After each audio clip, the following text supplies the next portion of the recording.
Hi everybody, welcome to Jin's Wall Street News. The U.S. Bureau of Labor Statistics reported Wednesday that the headline consumer price index increased 0.5% in January from a month ago, above expectations of a 0.3% gain. According to the U.S. Bureau of Labor Statistics, the Producer Price Index for final demand rose 0.4% in January from the previous month, higher than expectations of 0.3%. According to the U.S. Department of Labor, the number of Americans claiming unemployment benefits decreased from 228,000 to 213,000 in the week ending February 8th. 10-year Treasury yield falls to 4.54% as Nick Timiraos, the chief economics correspondent for the Wall Street Journal, posted his message on X quote, because the PPI components that feed into the PCE index were soft in January, unquote. For the US stocks, S&P 500 rose 1.04% and the Nasdaq Composite jumped 1.5% Thursday.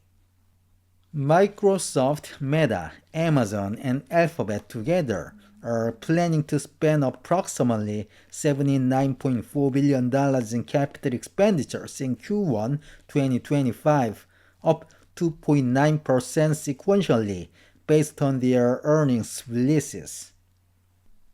The U.S. Bureau of Labor Statistics reported Wednesday that the headline consumer price index increased 0.5% in January from a month ago, up 3% over the last 12 months, above expectations.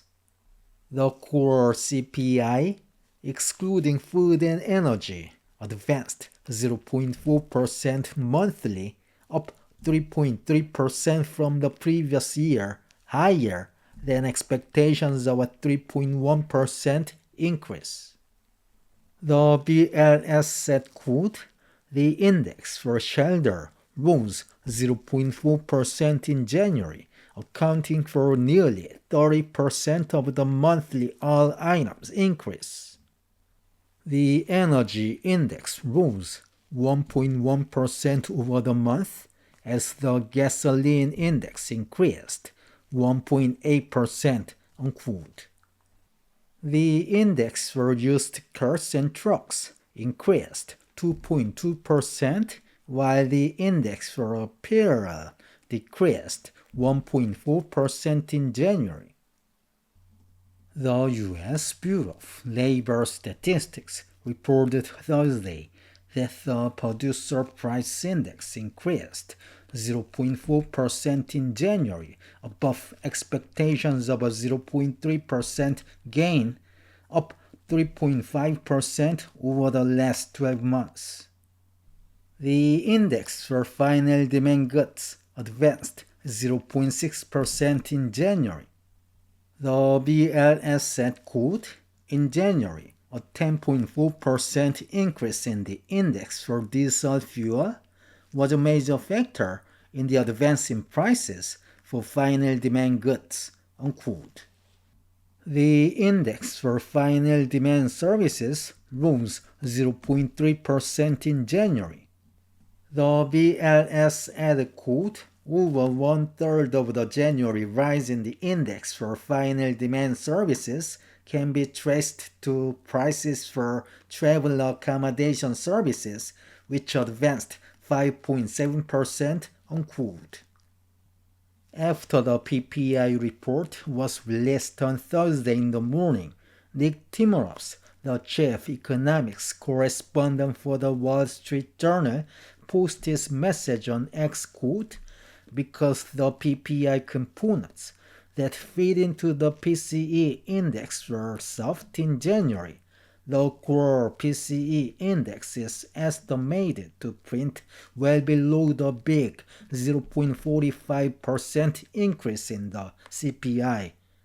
A 0.27% increase in core PCE for January would drop the YOY rate to 2.6% from 2.8%. According to the U.S. Department of Labor, the number of Americans claiming unemployment benefits decreased from 228,000 to 213,000 in the week ending February 8th. In addition, the number of Americans receiving benefits after an initial week of aid also decreased from 1,886,000 to 1,850,000 in the week ending February 1st. 10-year Treasury yield jumped above 4.6% Wednesday as investors were shocked by the harder-than-expected CPI report. However, the yield dropped after the PPI report was released, as economists estimate core PCE rising 0.27% in January, month-over-month, up 2.6% annually. For the U.S. stocks, S&P 500 rose 1.04%, and the Dow Jones Industrial Average added 0.77%. The tech-heavy Nasdaq jumped 1.5% Thursday. As most of you probably know, Hyperscalers, Microsoft, Meta, Amazon, and Alphabet are planning to invest up to $325 billion in 2025, up 41% from $231 billion in 2024. Unfortunately, Stargate was excluded in the list because I'm not sure how much money it's going to spend in 2025. On a quarterly basis, Microsoft announced $22 billion for the previous quarter and $80 billion for fiscal 2025, so you can get $19 billion for the current quarter. But the company CFO Amy Hood said during the conference call, quote, "We expect quarterly spend in Q3 and Q4 to remain at similar levels as our Q2 spend," unquote. So I put $22 billion according to her remarks. In this case, the midpoint is $20.5 billion, down 6.8% sequentially. For Meta, the company announced $60 billion to $65 billion for CapEx 2025. So I divide 60 and 65 by 4, then I get $15 billion to $16.25 billion, the midpoint of $15.6 billion, up 5.1% from $14.84 billion in Q4 2024. When it comes to Amazon, the company CEO Andy Jassy said, quote, $26.3 billion in CapEx in Q4, and I think that is reasonably representative of what you could expect in annualized CapEx rate in 2025, unquote. So $26.3 billion for Amazon. Alphabet CFO Anand Eshkenazi said during the conference call, quote, "We expect to invest approximately $75 billion in CapEx in 2025, with approximately $16 billion to $18 billion of that in the first quarter 2025, unquote. So the midpoint is $17 billion, up 21.4% from $14 billion. In total, you can get CapEx for Q1 in the range of $76.3 billion to $82.6 billion, the midpoint of $79.4 billion, up 2.9% from $77.14 billion in Q4 2024.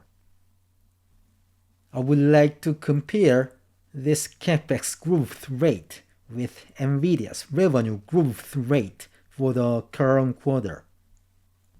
Okay, this is the end of today's news.